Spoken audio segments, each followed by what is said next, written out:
Okay, so you've done your first pass. So how did that first pass that you did go? It didn't go too well.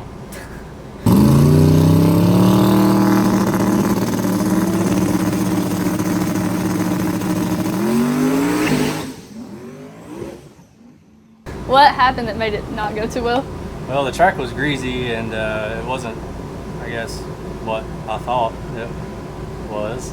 So what are you going to do going into the next test pass? Stuff will change so much. I'll have to really think about that once we go back up, because it could be tonight or even tomorrow before we make another pass. So if the conditions are the same, obviously I would change some shock settings on the rear. I would change some shock settings on the front.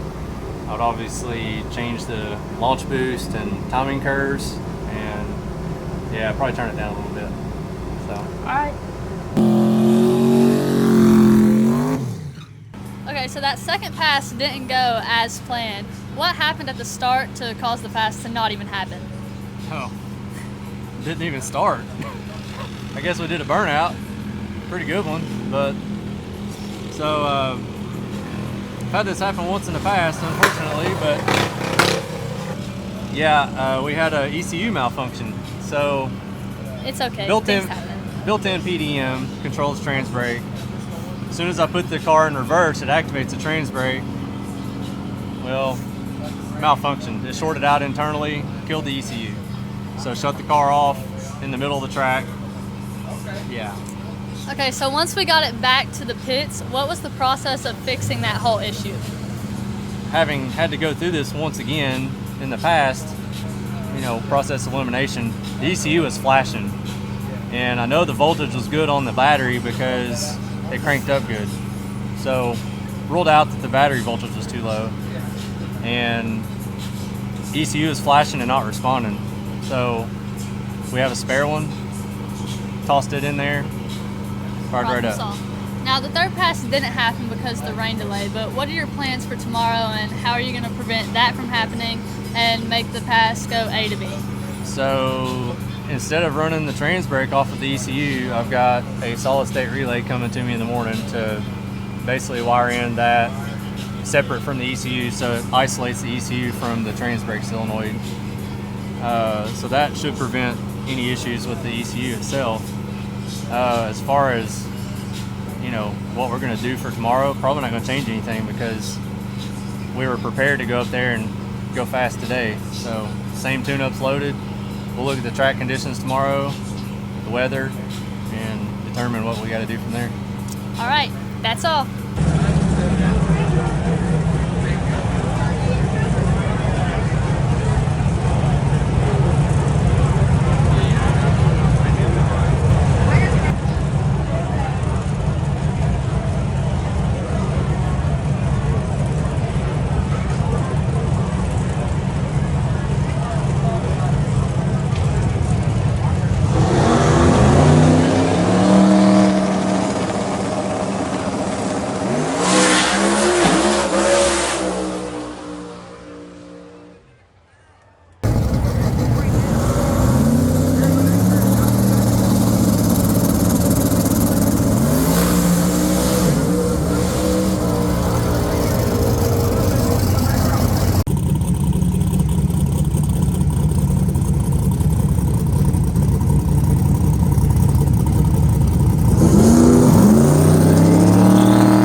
Okay, so that last pass was way better than any other pass that we've done so far.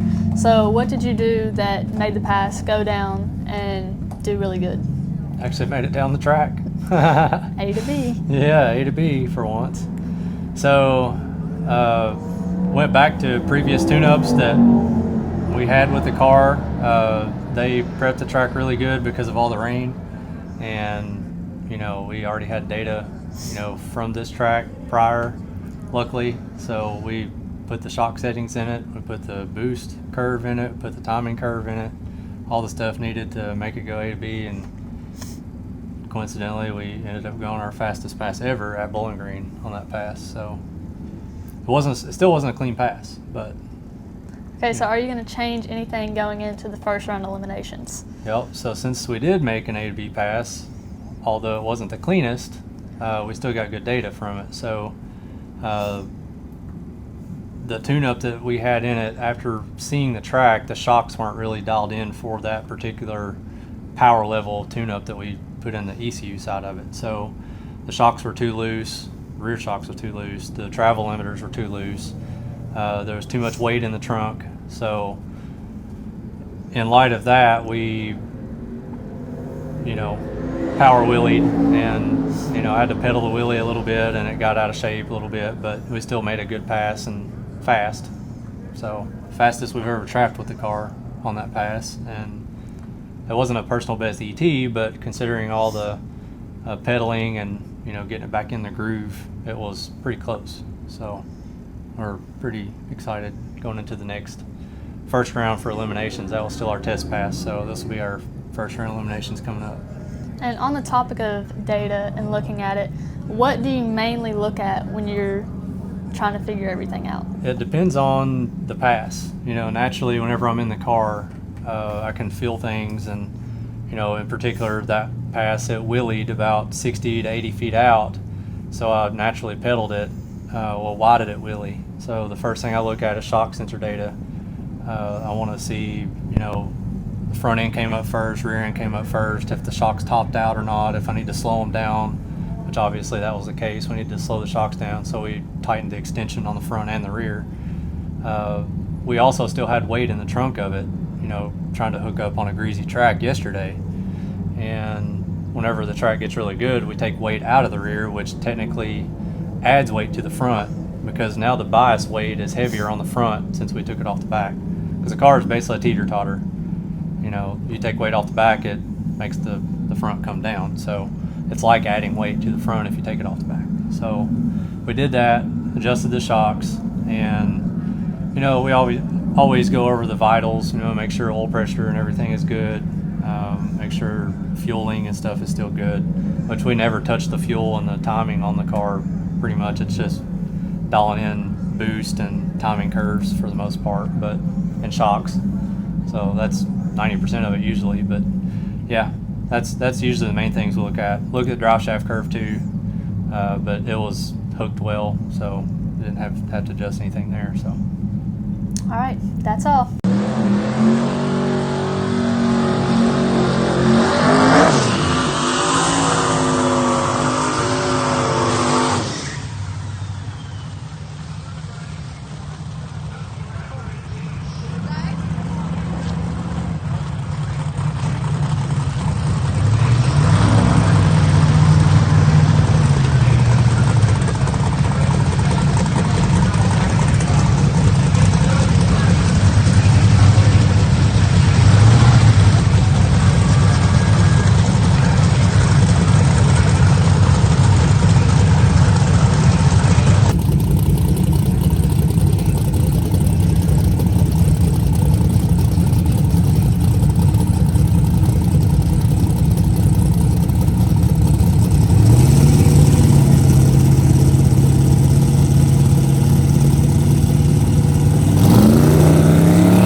Okay, so first round eliminations, let's talk about that. So who did you draw first round?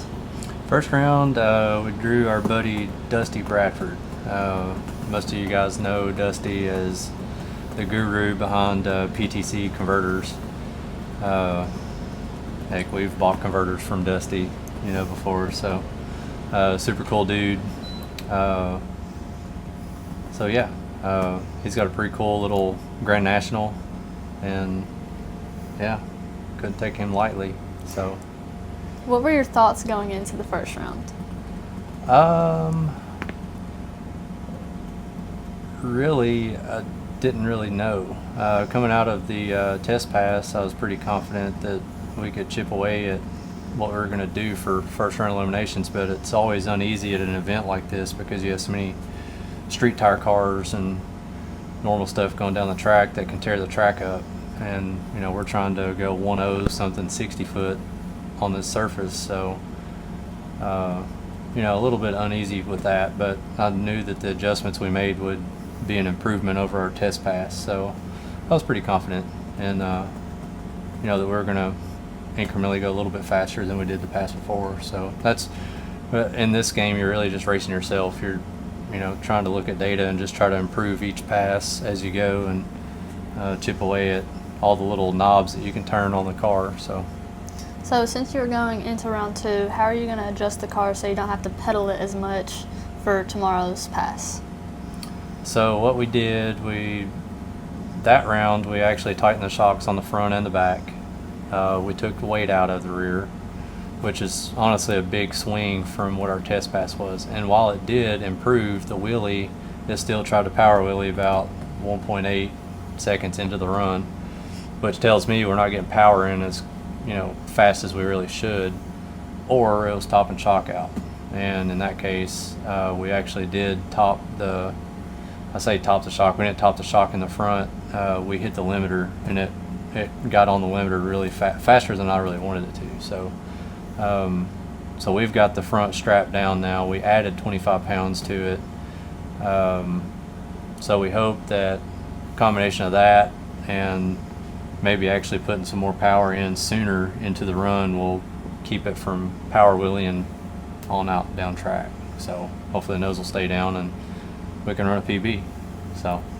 Okay, so since you've already seen the ladder and you know who you're going against for second round tomorrow, what are you going to do to possibly either make sure you win that pass?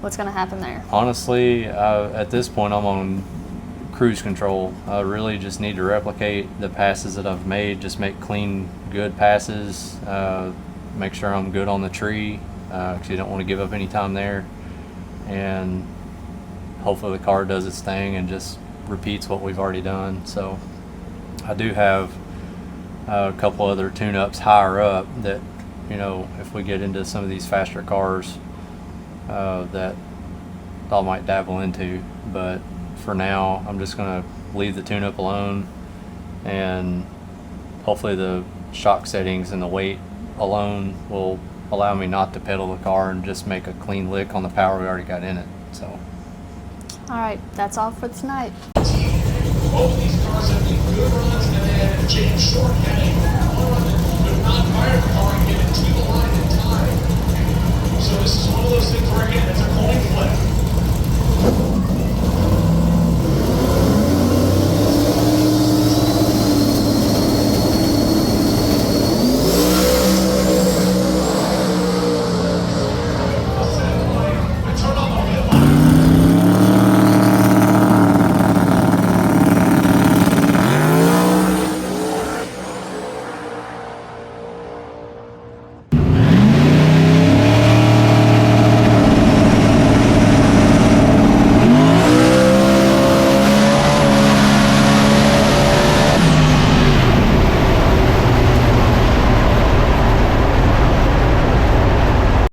So this last pass was possibly the best one this weekend, and maybe even the best one you've ever made, since it did make a new personal best. So tell us a little bit about that. Yeah, so we really didn't change the car much from last night because we were prepared to go up for round 2 last night till the track got oiled down. We were a little bit skeptical on how hot of a tune-up we put in it, because obviously sun's beating down, it's a lot hotter today. Worried about the track temp being a little bit too greasy to hook the power and the tune-up that we had in it. So, but we gambled. I went up there, looked at the track a few times, and I did loosen the front end back up just a touch, just to let the front end come up a little bit and keep the tire planted, and that all paid off. We also added some weight last night in preparation. We left that on there, and it seems to have cured the wheelie for the most part. It's still carrying the tires, but it's manageable now. I didn't have to really pedal it or anything. So, but yeah, we ended up going a personal best on that. It's no time car, so I'm not going to say what it was, but now it's ET'd and trapped the highest it ever has on that last pass, and it's getting a little bit towards the middle of the day again. I doubt we're going to try to do another personal best. If anything, for Smart, we'll turn it down just a smidge, but yeah. So are you going to make any adjustments to the car going into semifinals? Yes, so I think I did tighten the shock back up a little bit because it is still toting the tire, and the front end come up a little bit faster than I wanted it to. I don't think it's going to hurt us on the traction department, but yeah, power side, leaving it alone, not touching anything. If anything, I might actually turn it down a notch on our tune-ups. We have 6 different tune-ups programmed in that I can literally toggle up and down on. So I can literally go from 5.0s down to whatever went last night and then some, if we need it. Plus I got 2 scrambles on the button. So yeah, I'm still in my mind on that, which one I'm going to use. We'll probably take Angel's advice once we get up there doing our burnout. She's walked the track and knows what the car will hook up on. If she gives me a thumbs up, I'll leave what's in it, and if the track is hot, greasy, and doesn't look like it has a lot of surface there, we'll turn it down a little bit, and hopefully we get it down through there. So all right, that's all the questions for now.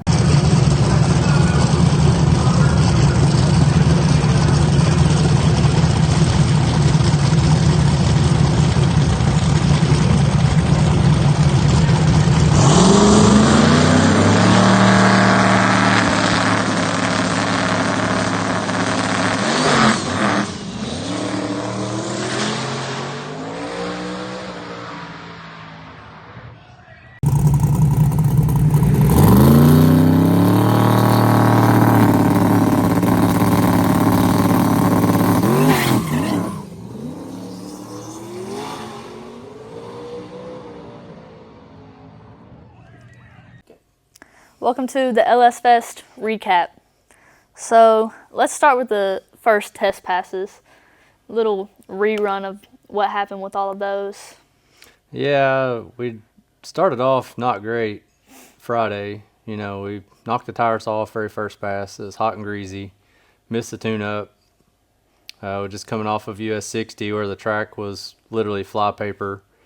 It's hard to turn the car back around to marginal track surfaces, so we struggle with that first pass. Second pass, we baked the ECU, so luckily we had a spare one, thrashed to get that swapped, and had to recalibrate a lot of stuff because the ECU literally controls the whole car, so all the sensors and stuff that need calibrating, wide bands, the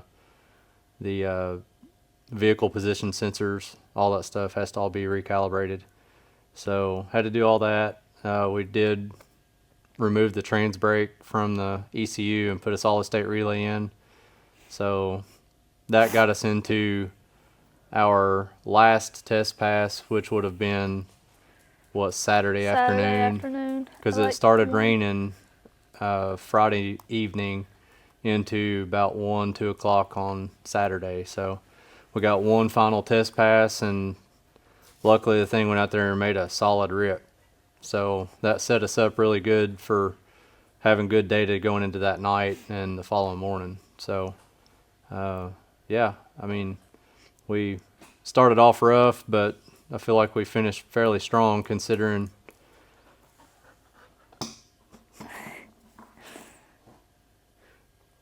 what we started with. So Okay, so going into either Friday or Saturday, whenever we did eliminations, first rounds, recap on that a little bit. Yeah, so first round we drew Dusty, which I think we interviewed this on. Yeah. Mika, baby, you're going to have to go up somewhere. Lay down.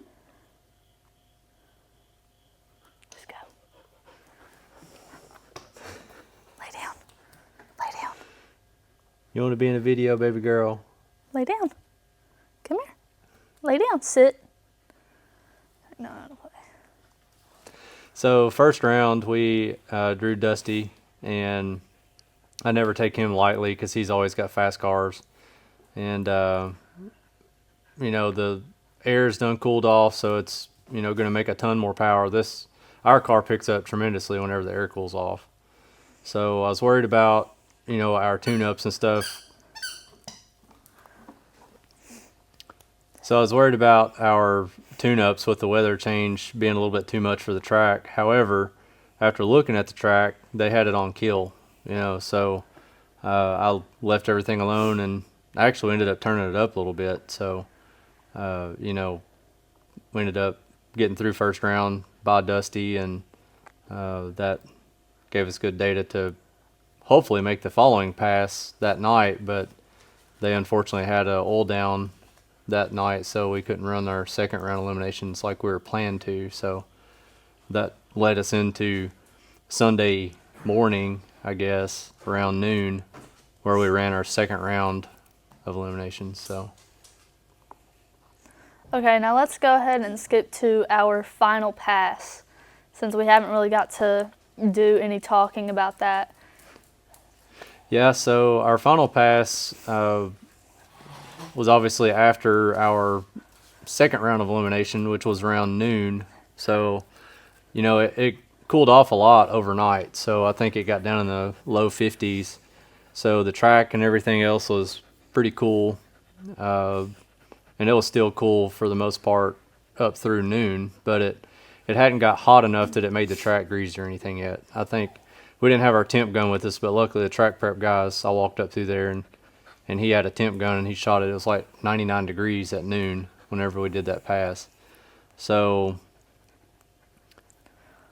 unfortunately, the run order was that they ran grudge test and tune again. So by doing so, that pushed our next pass like 2 hours to 3 hours later into the afternoon, which is like dead middle of the heat of the day. So here you have all these, you know, lasting cars that are the fastest on the property that's going to try to get down right in the middle of the heat of the day. And Bowling Green's famous for having, you know, a super greasy track, you know, whenever the sun's beating down on it all afternoon. So against my better judgment, I left the tune-up alone because I felt like the track didn't really change much from the noon pass that we just made before, but unfortunately it did. It was a lot greasier, and the surface just got beat up from all those test and tune cars. You know, it's hard to run radial cars like we have at an event that has a bunch of street car, you know, stuff running on it too that just tears the track up. So unfortunately, both of us actually spun. We got Kane Martin in the semifinals for our final round, and we both knocked the tires off. He got his gathered up a little bit sooner than I could and just edged us out. So, you know, unfortunately, we lived to race another day, but yeah, it's a bummer because we really couldn't lay down the numbers that we really wanted to, but, you know, spinning ain't winning, so. Well, going out of that final pass after you realized that, like, racing was over for the night, what were your thoughts?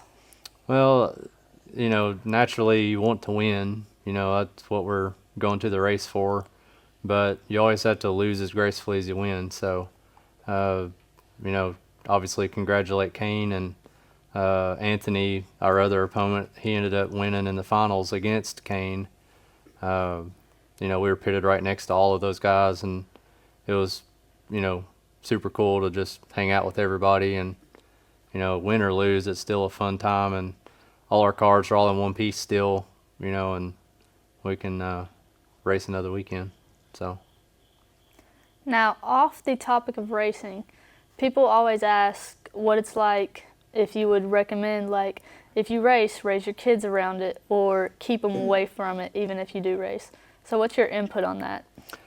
I think there's definitely a type of racing. You know, it seems like the racing that we are in with, you know, our small tire stuff, you know, we've been following Streetcar Takeover a lot. I know there's some controversy with that I'm not going to speak on because I like both of those guys. We've not had any problems. They're all like-minded people that have mutual respect for each other and would do anything for each other. I mean, I went over to one of Jesse's guys and got his CO2 bottle because our bottle was running low, Heath.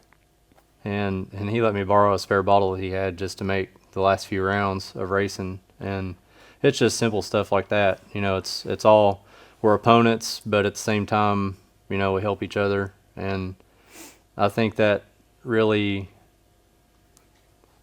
I don't know, kind of leads as an example of how to kind of act, and showing your kids how to act and how to, relate with, public and your friends and even your opponents, so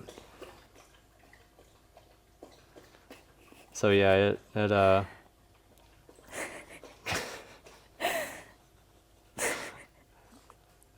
you a video bomber, baby girl. Mika's over here getting her a good little drink of water. I don't know if y'all can hear it or not. You don't need to drink the oil though. That's not good for you. Come here, girl. Get up here on camera. Baby girl. One of these days you'll get to go to the track with us, but you're scared of loud noises right now. So yeah, I mean, yeah, track family is just that, family. So, they